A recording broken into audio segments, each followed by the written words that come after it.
আবার বছর 20 পরে তার সাথে দেখা হয় যদি, আবার বছর 20 পরে হয়তো ধানের ছড়ার পাশে কার্তিকের মাসে, তখন সন্ধ্যার কাক ঘরে ফেরে, তখন হলুদ নদী নরম নরম হয়, স্বর কাশ হোগলায় মাঠের ভিতরে। অথবা নাইকো ধান খেতে আর ব্যস্ততা নাইকো আর, হাঁসের নিড়ের থেকে খড়, পাখির নিড়ের থেকে খড় ছড়াতেছে।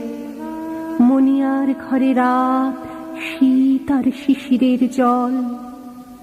জীবন গিয়েছে চলে আমাদের 20 বছরের পার। তখন হঠাৎ যদি মেঠো পথে পাই আমি তোমারে আবার, হয়তো এসে